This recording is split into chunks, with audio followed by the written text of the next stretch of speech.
This is a certified hood classic.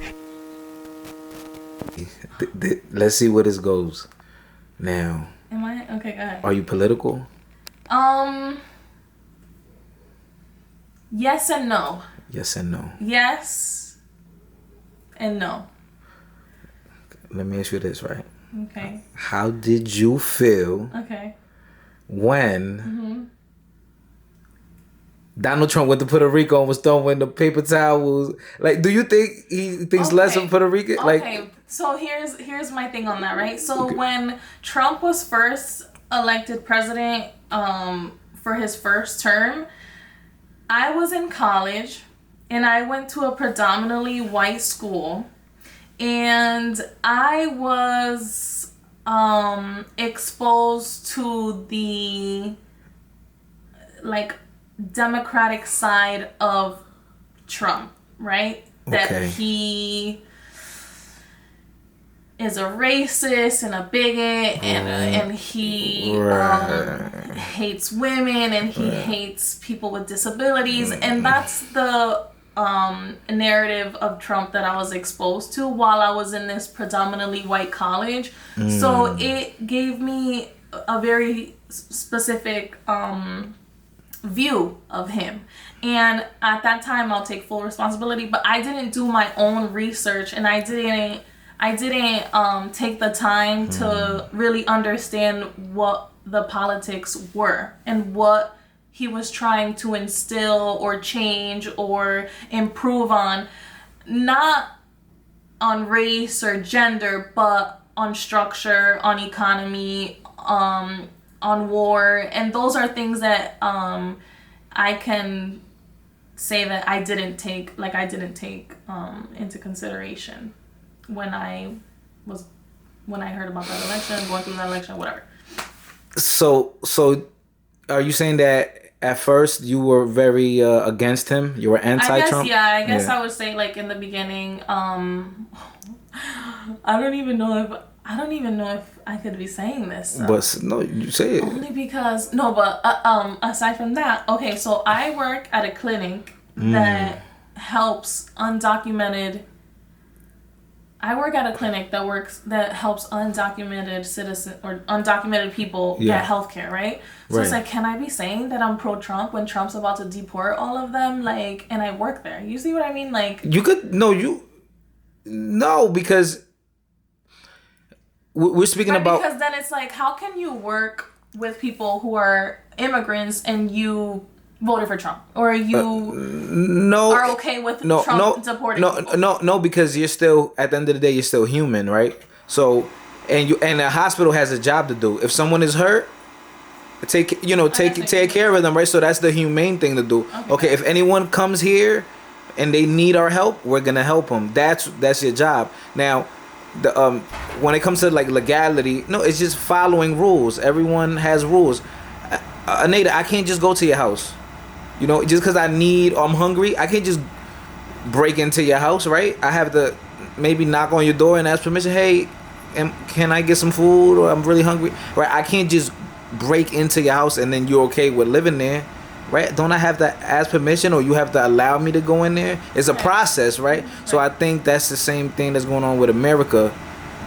They take in refugees or people who are in on a human level. I feel bad, because I wouldn't want that to be me or my family member, especially me being a quote-unquote anchor baby, right? My people are immigrants.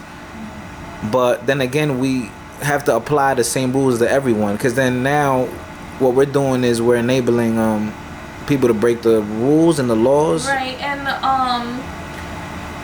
I love my job. I love where I work. I love helping our patients, and I always go above and beyond to make sure that my patients have what they need and what they deserve, for sure.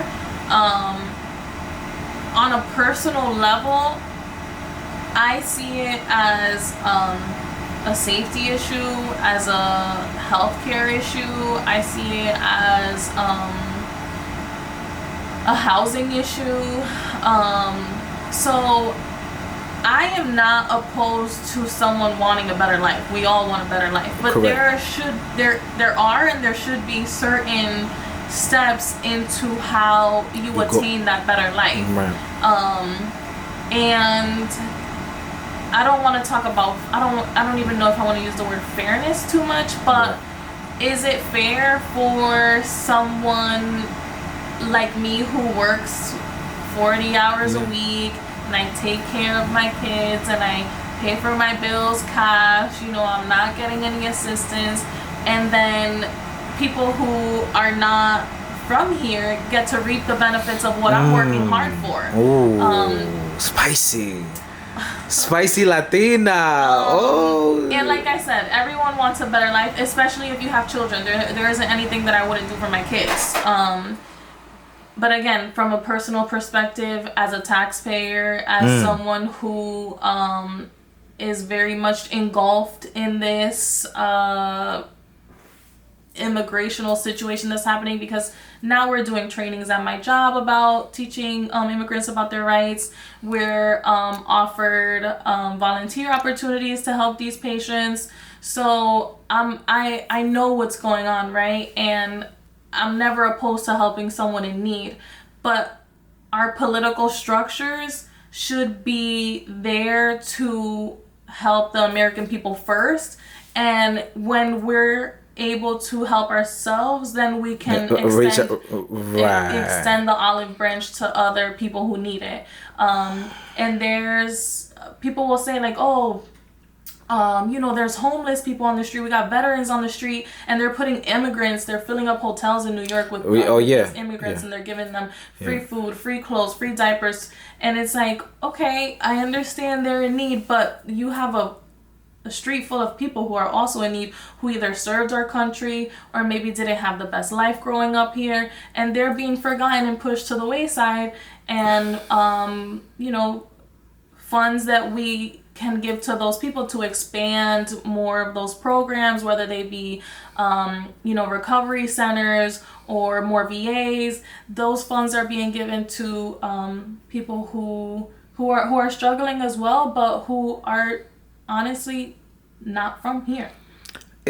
And you know, many people say it's an underlying, or there's ulterior motives behind that. There's an agenda behind it. So it's not like, whose agenda? Maybe it could be political, right? Like as far as how does the government, who's benefiting out of them being here?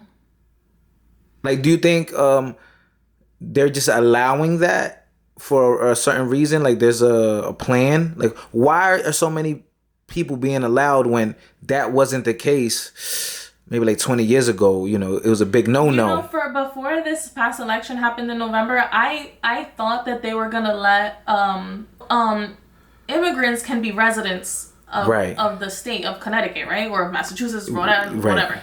So I thought that the reason why they were allowing this influx of immigrants was because they wanted to get more voting to the Democratic side, because I think that higher ups, whatever you want to call them, they saw that there was an uptake in Trump's presidency, right?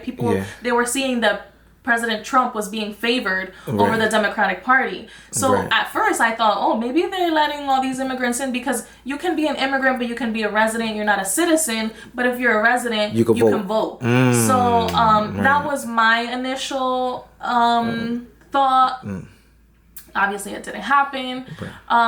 But the reasoning behind the influx of immigrants, I don't know, there's a lot of conspiracy